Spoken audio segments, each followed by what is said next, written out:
नमस्कार दोस्तों, मैं सोनू शर्मा। बेहद हैरान करने वाली खबर, बॉलीवुड के सितारे अब फिल्मों से नहीं रियल एस्टेट से बड़ा पैसा कमा रहे हैं, क्योंकि उन्हें भी शायद समझ आ गया है कि जमीन कभी धोखा नहीं देती। इस वीडियो को आखिरी तक देखिए, आपको मालूम चल जाएगा कि आपके और हमारे फिल्म स्टार फिल्मों से अमीर नहीं हो रहे, पीछे कुछ और खेल चल रहा है। नई खबर यह है कि धूम की स्टार रिमी सेन, उन्होंने ग्लैमर की दुनिया छोड़ दी है और दुबई में विलास बेचना शुरू कर दिया है। Imagine that ocean view, luxury villas and that calm island vibe right here in Dubai. विवेक ओबराय पहले ही समझ गए थे कि कैमरे की लाइट फेड हो सकती है, लेकिन जमीन की वैल्यू नहीं, और वो भी रियल एस्टेट में उतर गए। दुबई में अपनी रियल एस्टेट कंपनी है which is doing wonders by the grace of Almighty. आज उनकी नेटवर्थ 1200 करोड़ बताई जाती है, लेकिन इस लिस्ट में सबसे बड़ा और सबसे इंटरेस्टिंग नाम है सुपरस्टार जितेंद्र का। जितेंद्र, एकता कपूर, तुषार कपूर, बाहर से देखो तो ये फैमिली पूरी फिल्मी लगती है, लेकिन अगर आप इनके इन्वेस्टमेंट देख लें तो समझ आएगा कि ये फैमिली एक्टर कम और रियल एस्टेट इन्वेस्टर ज्यादा है। गिरगांव की एक छोटी सी चाल, जहां 80 से ज्यादा परिवार रहते थे, वहां से निकलकर जितेंद्र और उनके बच्चे रियल एस्टेट में करोड़ों की ट्रांजैक्शन कर रहे हैं। कहते हैं ना कि नेवर जज a book by its cover, यानी बाहर कुछ और दिखता है, अंदर खेल कुछ और चल रहा होता है। पिछले कई सालों से जितेंद्र अपनी कमाई ऐसी जगह लगा रहे थे जो कभी धोखा नहीं देती, जमीन। आज ये फैमिली फिल्मों से कम रियल एस्टेट से तगड़ा पैसा कमा रही है। इनकी कंबाइंड नेटवर्थ इतनी है कि ये चाहें तो बड़े बड़े प्रोडक्शन हाउसेस को चाय पीते पीते खरीद लें। क्या आप जानते हैं इन सभी फिल्म स्टार की पैसा लगाने की फेवरेट जगह कौन सी है? Goa. I love you, Goa! I love you! Goa का नाम सुनते ही मन में सुरसुरी सी दौड़ने लगती है, जी करता है तुरंत गोवा के लिए निकल लो। गोवा फिल्म स्टार की पहली पसंद है। खिलाड़ी अक्षय कुमार के पास गोवा में सी फेसिंग विला है, जहां वो अपनी फैमिली के साथ अक्सर जाते हैं। प्रियंका चोपड़ा, इनके पास नॉर्थ गोवा में लग्जूरियस होम है, प्राइवेट, क्लासी, बिल्कुल लो प्रोफाइल। और ये लिस्ट यहीं खत्म नहीं होती। पूजा बेदी, अभय देओल, इमरान हाशमी, मलाइका अरोड़ा, सभी की इन्वेस्टमेंट्स गोवा में हैं। और फिर नाम आते हैं उन लोगों के जिन्हें हम सिर्फ स्टार नहीं ब्रांड कहते हैं। शाहरुख खान, दीपिका पादुकोण, नाना पाटेकर, इन सब लोगों ने गोवा में इन्वेस्ट किया है। और स्पोर्ट्स लेजेंड भी पीछे नहीं है भाई। अपने रोहित शर्मा, विराट कोहली, युवराज सिंह, सुनील गावस्कर, जॉन्टी रोड्स, इन सब का भी एक एक आशियाना गोवा में है।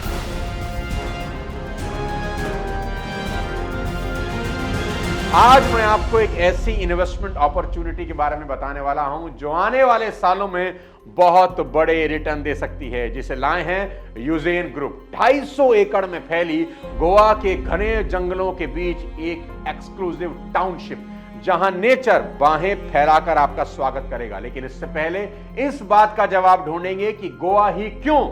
दो बड़े कारण हैं। पहला, शांति, दूसरी, कमाई।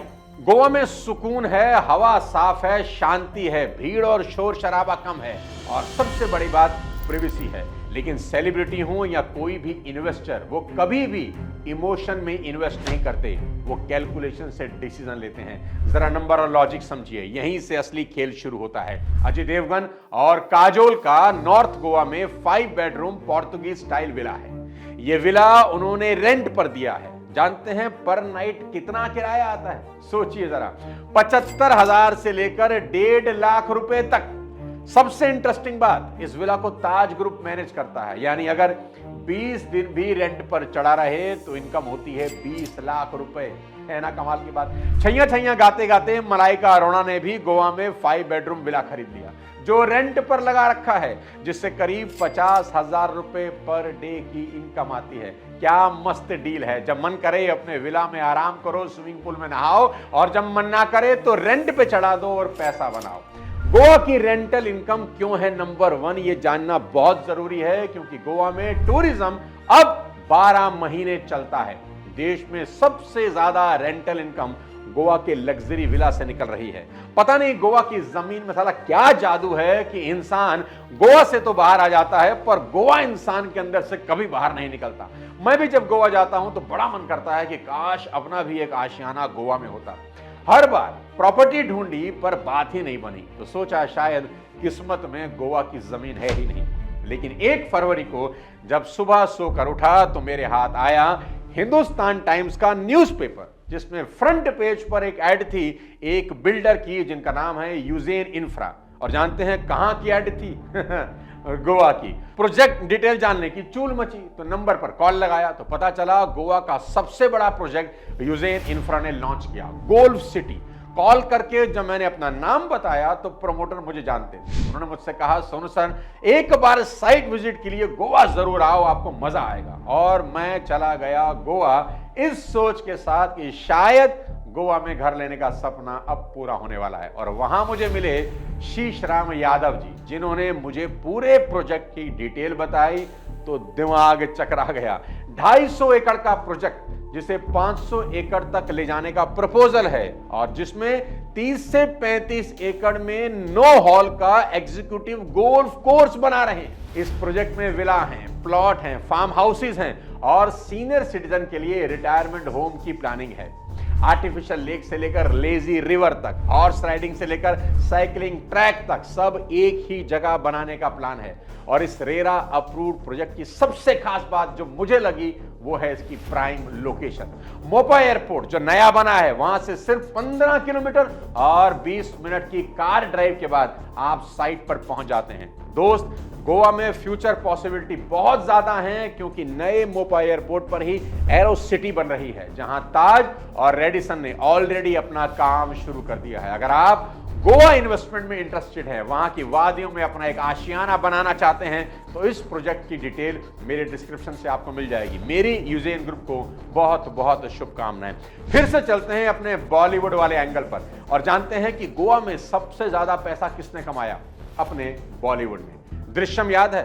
विजय सालगांवकर 2 अक्टूबर को विजय और उसका परिवार पणजी गए थे स्वामी चिन्मयानंद जी के आश्रम में, जहां पाव भाजी खाई थी। फिर 3 अक्टूबर को वापस आ गए। याद है पूरी फिल्म? पूरी फिल्म का सेंटर पॉइंट क्या था?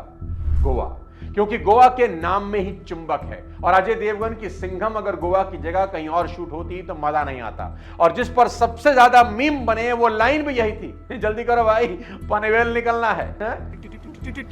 अबे जल्दी बोल, कल सुबह पनवेल निकलना है। दिल चाहता है जब भी देखो तो मन करता है यार उठाओ बैग और चलो गोवा मस्ती करते हैं। दिल चाहता है।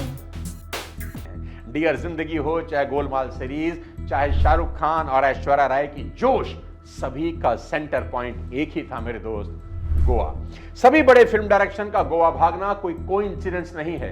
फिल्म डायरेक्टर बेवकूफ नहीं है, वो जानते हैं कि गोवा वो कैनवस है जहां हर स्टोरी रियल लगती है। दोस्त, आप दुनिया घूम आए, दुबई का बुर्ज खलीफा देखें, लंदन का बकिंगम पैलेस देखें, पेरिस का एफिल टावर देख लें, लेकिन जो मस्ती और मजा गोवा के बीच पर आता है ना, वो दुनिया के किसी शहर में नहीं है। पता नहीं इस छोटी सी जमीन के टुकड़े में क्या जादू है कि इंसान गोवा से बाहर आ जाता है पर गोवा इंसान के अंदर से बाहर नहीं निकलता।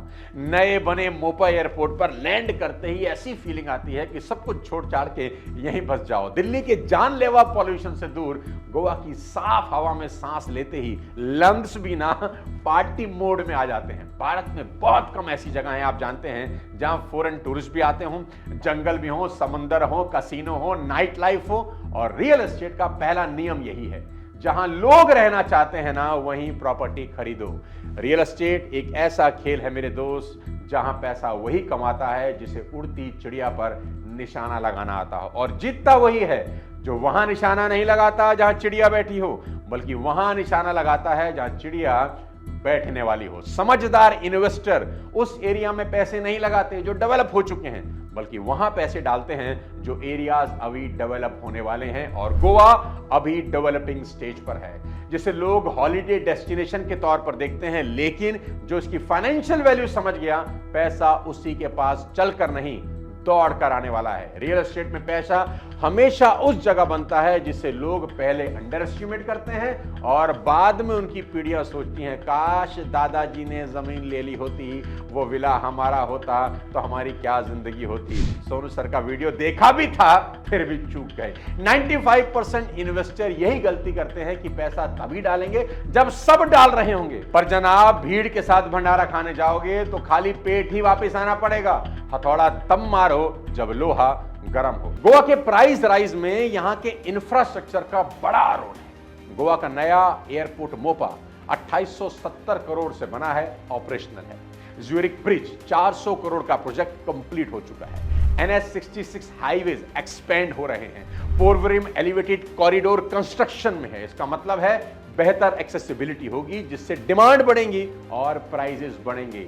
ये इंफ्रास्ट्रक्चर ही है मेरे दोस्त जो गोवा में रियल टाइम में वेल्थ क्रिएट कर रहा है। लेकिन जाते जाते जब भी आप गोवा जाएं, बेसिलिका ऑफ बॉम जीसस जरूर जाएं जो ओल्ड गोवा में है। ये मेरी पर्सनल रिक्वेस्ट है। यूनेस्को ने इसे वर्ल्ड हेरिटेज साइट डिक्लेयर किया है। इसके अंदर है सेंट फ्रांसिस जेवियर की बॉडी, बिना किसी केमिकल, बिना किसी पट्टियों के, एकदम वैसे ही सुरक्षित जैसी उनकी मौत के समय थी। लोग कहते हैं आज भी उनकी त्वचा ताजा है, उनके नाखून बढ़ते हैं। मेडिकल साइंस कहती है कि डिकम्पोजिशन 24 घंटे के अंदर शुरू हो जाती है, लेकिन इनको गुजरे 450 बरस हो गए and zero decomposition. Medical expert यहां आते हैं, जांच करते हैं, शॉक होकर चले जाते हैं और रिपोर्ट लिखते हैं इम्पॉसिबल। इस चर्च की दीवारों में और भी कई राज दफन हैं। कहते हैं कि इस चर्च के मुख्य हिस्से में कोई क्रॉस का निशान टिकता नहीं, उसे कितनी भी मजबूती से लगाया जाए कुछ समय के बाद अपने आप गिर जाता है। फ्रांसिस जेवियर की डेथ 3 दिसंबर 1552 को चाइना जर्नी के वक्त सेसियन आइलैंड पर हुई। फ्रांसिस जेवियर का पार्थिव शरीर को पहले पुर्तगाल से मरक्का ले जाया गया और 2 साल बाद वापस गोवा भेज दिया गया। अब हर 10 साल में उनके पार्थिव शरीर को सार्वजनिक दर्शन के लिए यानी पब्लिक के लिए खोला जाता है और लाखों लोगों की भीड़ उमड़ती है। पिछला दर्शन दिसंबर 2024 में हुआ था। तो गोवा जाएं तो एक बार बेसिलिका ऑफ बॉम जीसस जरूर जाएं। वीडियो के आखिरी भाग में एक बड़ा इंपॉर्टेंट मैसेज देना चाहता हूं। गोवा में इन्वेस्ट करने से पहले ये सावधानियां जरूर बरतें क्योंकि पैसा आपके खून पसीने का है। एक गलत ट्रांजैक्शन पूरी जिंदगी की कमाई खराब कर सकती है। दोस्त, गोवा रियल एस्टेट के 2 चेहरे हैं। चेहरा नंबर 1 जो गोवा इंस्टाग्राम पर दिखता है, beach facing villa, infinity pool, white walls, coconut trees, 30,000 पर नाइट की रेंट। और दूसरा चेहरा है गोवा की ग्राउंड रियलिटी, CRZ यानी कोस्टल रेगुलेशन जोन। इसका नोटिस कभी भी आ सकता है। मॉनसून में जीरो बुकिंग होती है, पेपर वर्क में कभी कभी झोल होते हैं। इन सब को जरूर चेक करिएगा इन्वेस्ट करने से पहले। याद रखना, गोवा रियल एस्टेट ड्रीम भी है और ट्रैप भी। रेंटल इनकम को कैलकुलेट जरूर करना। 20,000 पर डे का अगर रेंट है और 20 दिन भी प्रॉपर्टी लीज पर चढ़ती है तो 4 लाख मिलेगा, ये तो समझ में आता है। पर ये भी चेक करना कि ऑफ सीजन यानी रेनी सीजन्स में जीरो इनकम हो सकती है और गोवा की रिपेयर हैवी कॉस्ट मांगते हैं और स्टाफ की सैलरी फिक्स है। हर चीज को मेरे दोस्त बारीकी से चेक करने के बाद ही इन्वेस्ट करना, क्योंकि गोवा में पैसा नॉलेज से बनता है, कैलकुलेशन से टिकता है और इमोशन से डूब जाता है। गोवा में या देश में कहीं भी इन्वेस्ट करने का सबसे इंपॉर्टेंट और बढ़िया लेसन देता हूं। जब भी प्रॉपर्टी खरीदें उस पर लोन जरूर लें, चाहे जरूरत हो या ना हो।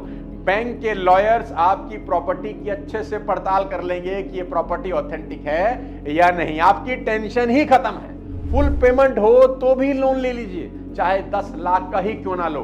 पैसे की सेफ्टी आने वाली कमाई से ज्यादा जरूरी होती है। आखिरी में याद रखिए कि दुनिया में 2 तरह के लोग होते हैं, एक जो इतिहास पढ़ते हैं और दूसरे जो इतिहास रचते हैं। गोवा में अपनी एक जगह लेना सिर्फ प्रॉपर्टी खरीदना नहीं है, आने वाली पीढ़ियों के लिए एक स्वर्ग बुक करने जैसा है। अगर गोवा में अपनी नेम प्लेट देखना चाहते हैं तो आज ही यूजेन ग्रुप से कांटेक्ट करें। और जो लोग कभी भी गोवा गए हैं कमेंट बॉक्स में जरूर लिखें और इस वीडियो को अपने उन दोस्तों के साथ जरूर शेयर करें जो सिर्फ गोवा पार्टी करने के लिए जाते हैं। शायद उनकी भी बैलेंस शीट और बेटर हो जाए। जल्द मिलता हूं अगले किसी और वीडियो के साथ, तब तक अपने स्वास्थ्य का ध्यान रखिए। Thank you so much.